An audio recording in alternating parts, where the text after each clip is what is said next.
Welcome to the 6th video in our free email marketing course, where today we're going to be breaking down how we can improve your deliverability for whatever stage you're at, making sure we're always landing in the primary inbox and we're not going to spam or the promotions tab. So as you can see, we've gone through how to make all these high converting flows. We've got these nice designed emails all built out with automations. We want to be making sure with all this time and effort we've put in, they're going to be landing in the main inbox. If they're not, then obviously we've just wasted our time and we're not going to be seeing the return on investment, even in the time and money that we've just spent building these flows. As I mentioned before, our agency is running a good deal at the minute where we guarantee you a minimum of 75k in the next 90 days, or we will work for free. So if that is interest to you, feel free to click the link below and there will be a Calendly link below and also my website where you can book a free audit as well. So without further ado, let's jump straight into it. It's going to be a little bit different. It's going to be like reading from a talkboard, but we're going to be going through this and the document will also be down below as well. So feel free to make sure to stick with that through this video, where I can go through and explain everything, as this guide kind of just touches base on most things, but I'm going to be breaking it into a little bit more detail now. So the whole deliverability guide really takes between, if you're starting from scratch, really 2 weeks, and depending on how bad your deliverability is screwed, it can take upwards of 3 to 4, even 5 weeks in some cases. So really the metrics you want to be looking at is your open rates and your click-through rates. I'll go through it a little bit in more detail in a second. So scroll down, there's a little bit about me if you fancy a little read. And pretty much we're going through the foundations. So deliverability is whether your email lands in the inbox, spam, or promotions. Obviously, we want to be landing in the inbox. That way that we get the notification on your mobile phone. And also, obviously, people check their inbox. Their main inbox is not their promotions or their junk tab. So obviously, the more people that see it, more opens, more conversions. Key warning signs we want to be looking out for, as mentioned, low open rates and click-through rates is also one to mention as well. Indicates obviously poor inbox placement and success factors. So making sure we're all authenticated, our lists are good, engagement and stuff like this. So scroll down onto the next bit. No matter what stage you're at with your email, we want to be making sure the back end is set up. So authenticating your email. That means your SPF, your DKIM and your DMARC is all set up. I'm not going to be going through this because there is other tutorials on YouTube. I will make a separate one on this channel showing you how we can set things up like this, but there is a tool that we can use to check this. So this tool is literally called Google Admin Toolbox. Literally all you do is you put in your email address for your domain, run checks, and it'll tell you obviously what you've got in place, making sure that everything is in order. And if you're missing anything, we need to make sure that's added. It's all through your DNS of your domain. So whether that be like Squarespace, GoDaddy, or something like that, you can literally just copy and paste the DNS codes and then you're all set up. I will do a tutorial of this in the future. Warming up your sender reputation. So mainly this is more towards brand new email accounts or even an email that hasn't been consistently used. So if you've only been sending like 1 or 2 campaigns a month, your flows aren't that active, you haven't got that many emails, really you want to start warming it up. So how I actually structure mine is I run a text-based foundation only. So that way we're not having to fight with images. So I'm not too sure if you're aware, text-based emails, Google or your provider actually has a physical capability to see what you're actually including in your email, so they can obviously read the text, make sure it's not too spammy, things like that. Whereas images, they can't guarantee what content's been put on those images, so the likelihood of your images landing in the main inbox when your deliverability is poor obviously is a lot less than if you're choosing text-based emails that are focusing on obviously not coming across spammy and things like that. Also, what we want to be doing as well is just only running the main most active flows, so that the welcome flow, abandoned cart flow, post-purchase. You can also do like browse abandonment as well, because that's quite an active flow. We really want to be avoiding like win back, sunset flows, anything that's going to have low engagement for people that are unengaged and they're going to be having like low open rates, low click-through rates. So we really want to be focusing on driving the best results we can just to bring that like accountability back up. The main goal is to consistently get to 40% open rates. So we'll be showing you what we're going to do for that in a minute. But really, once we start hitting 40% open rates for like a consistent week, that means we can then reach it, like broaden our horizon with our audience, and we can go through that in a second. Gradual image introduction. So then we can start sending campaigns, start adding images to our flows once we start seeing these 40%. Only really focus on text-based if your like deliverability is super in the pan, like you're getting 10-20% open rates. If it's not too bad, we probably can just stick to images and then just incorporate text-based emails like once or twice in your flows, and same with your campaigns as well. As I mentioned before, I'm going to lead into how we're actually going to do our audiences. So This is kind of my structure when it comes to audiences. So I tend to, depending on how bad your deliverability is. So if it's super poor, like I mentioned, like 10, 20%, you really want to start with your 14-day most engaged. So how this is going to look on your Klaviyo, for example, you're going to be sending to, let's say, 100 people. Let's say 90% of people open it. So that means you get a 90% open rate. And let's say you get 2-3% click-through rate. This is automatically going to boost your sender reputation as you're like giving off high rated results and you just send into like high engaged audiences. Then once we get this consistently for a week, we can then broaden the horizon, go to 30 days, same again, and 60 days, 90 days. That's the kind of process we want to be doing. That way we can slowly start building our reputation up bit by bit, and we can keep landing in the main inbox, because as soon as you see a drop off in your open rates or click-throughs, you then want to just drop it back down again. So let's say, for example, we're at 90 days, deliverability tanks, and we start getting like 30% open rate or a little bit less than 40. We then just want to drop it back to 60 and then just keep it on there for a little bit of time. So next bit is cleaning your list ruthlessly. So it kind of links in with the audience segmentation in a way that you only want people that are actually interested in your brand, people that are actually going to interact with your emails, whether that being click, reply, however it may be. We don't want to have people that are just sitting there dormant on your list, because you're actually paying for them on your Klaviyo bill or whatever your email provider is, and they are just sitting there gathering dust because they're not going to be in any of your engaged flows.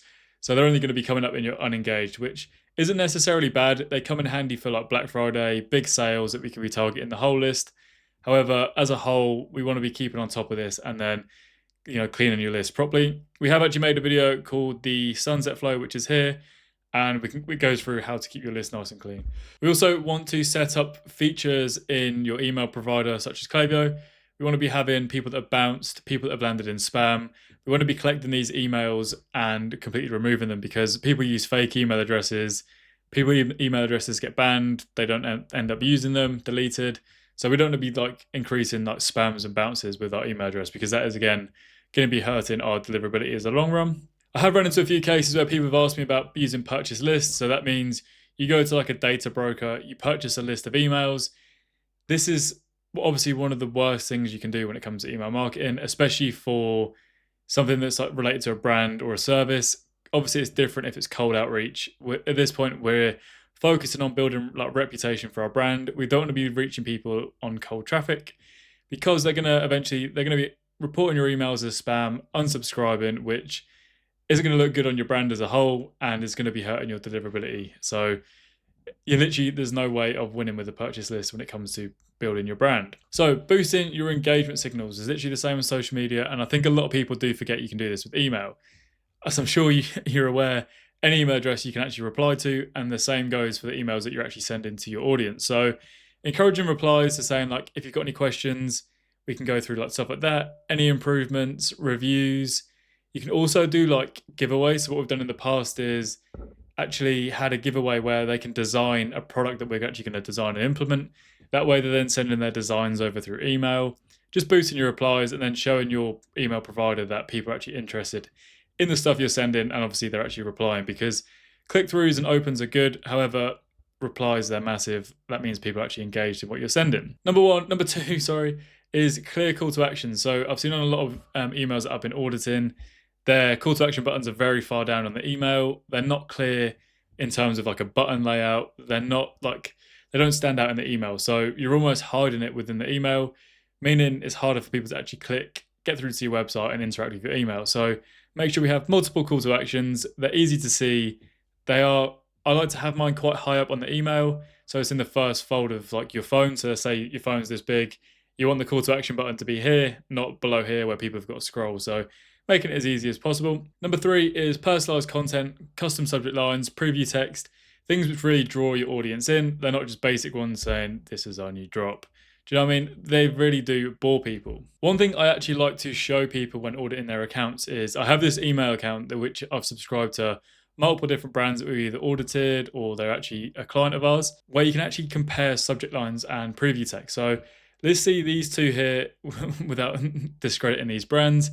These literally blend in with the inbox. Like it doesn't even, my eyes are literally not drawn to it whatsoever. And you can kind of imagine what it looks like in your customer's inbox. So they're going to have multiple promotions from 10, 20 different brands they're subscribed to, especially if you're sending at the same times, like 1 o'clock, 2 o'clock, things like that. Your email is going to literally blend in with theirs. So you really want to do things to stand out, such as using emojis, exclamation points, a mixture of like capital letters, even here like #1, reviews, so like 1,635. These things really do stand out in the inbox. So anything you're doing with your subject line and preview text, we really want to be focusing on just gaining that first initial attraction to then get them to click the email and then obviously then convert onto your website. So optimizing for inbox success. There's a few things in here which I have written down. However, as an agency, we actually don't do, but I'll go through that in a second. So if you're using the text-based emails, so no HTML, avoid using words like free, money, make money, things like this that you're expected to see in like a spam email, because these are going to get picked up super quick, and then obviously they're going to land you in the spam inbox. Mainly on like images. Obviously, if you're using image-based, they're not going to pick that up. So if you're just doing text-based, really just focus on removing these. However, most of these you're not really going to be including on your email anyway if you're a brand. So just keep an eye out for things like that. This one is quite controversial. So maintaining a healthy text-to-image ratio. As an agency, we actually just use straight images. So we'll literally just slice it straight from Figma into Klaviyo. And then obviously it's just a whole image. That way we're not fighting with dark mode, like resizing on mobile and desktop. It's just easier and it just looks a lot better as well. This is something that you would do if your deliverability is not the best, because although it is best practice to include text, if your deliverability is pretty good, we don't really need to worry about the text, because if you're doing 9 out of 10 things correct, one thing's not going to massively impact your deliverability. The reason why I know this is because we do it with multiple of our brands. I will actually put a screenshot for some of our recent open rates and click-through rates, and this is all just off of images. So kind of have a look at that, and then if you don't believe us, then fair enough. Lastly, we want to make their experience simple as well. So having a clear unsubscribe button down the bottom. That way your email is not going to get reported for spam and things like that. So making it easy, don't hide it.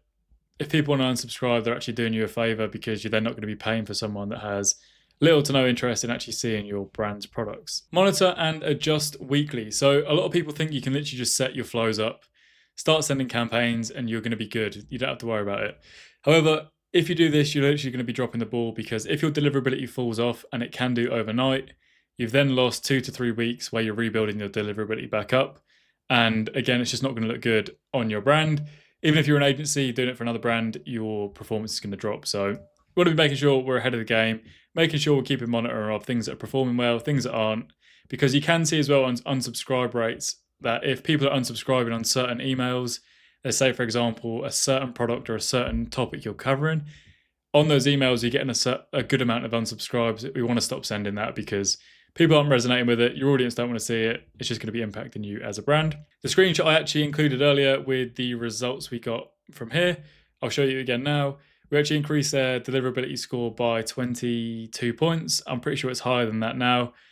And their peak open rates, honestly, at average, they're sitting around about 60 to 70%, which is crazy. And obviously dropping nowhere below the 40%. So one thing I do just want to make a quick disclaimer. Open rates aren't something you want to be focusing on, because these numbers are inflated when it comes to Apple's updates. So they automatically open the emails. We have bots which automatically open them.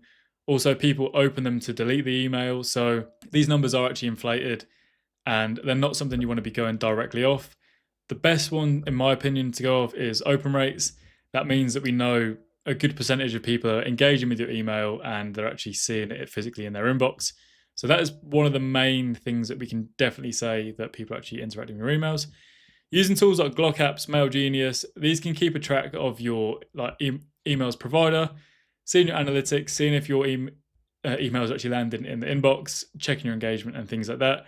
So have a look into Glock Apps and Mail Genius. So how Glock Apps works is it's literally just a free spam checker. You have a code here. You copy it, send your email to that code, press free spam checker, and it'll tell you how it kind of rates your email, what its placement's going to be on your inbox. It'll also check it across different email providers like Outlook, Gmail, Yahoo, Apple, many more, so we can kind of see where things are at with that. Mail Genius is pretty similar to Glock Apps as well. It's just another alternative. So have a look at the pricing, compare things, check the free ones out and see which one you resonate with more. Now we are at the end of the video where we can start wrapping things up. We want to be have our own little checklist. So Number one, we want to make sure SPF DKIM and DMARC is properly configured. We're all warmed up. We want to spend at least 2 days gradually warming things up. So starting from a couple sends, slowly building them up to full list. Making sure our lists are nice and clean, so we have an active sunset flow. We're regularly suppressing and putting into unengaged audiences. And secondly, we want to make sure our content is optimized. So as I mentioned before, the controversial one, text and image ratio. If your deliverability is good, just whack a full image on there. It's not going to massively impact you. Clear unsubscribe, clear call to actions, spam words avoided. People actually want to see your content, and then you are on for a winner. And if you're struggling with people resonating with your content, feel free to book a call. We can give you some crazy good designs, crazy good ideas as well. I think that's where a lot of brands lack the idea of like creative ideas that people actually want to see. And I think that's where people do fall short, because you're in an inbox competing with at least 20, 30 different brands at the same time. So making sure our content stands out, we've got good ideas, is a way we're definitely going to be staying on top of the inbox. So even if you want a few tips how we can increase your deliverability, there'll be a link at the bottom of this document as well, where we can book a quick call, go through your account, audit everything, and then tell you how we'd improve it. Also going through kind of what results you're expected to see, whether that be in terms of like revenue, percentage wise, and give you a reasonable time frame as well. So massive thank you for watching. Feel free to subscribe, hit the like button, turn the bell on, whatever you do with YouTube, I have no clue. But yeah, stay tuned for the next one and keep on track of our email marketing course. Thank you for watching and take care.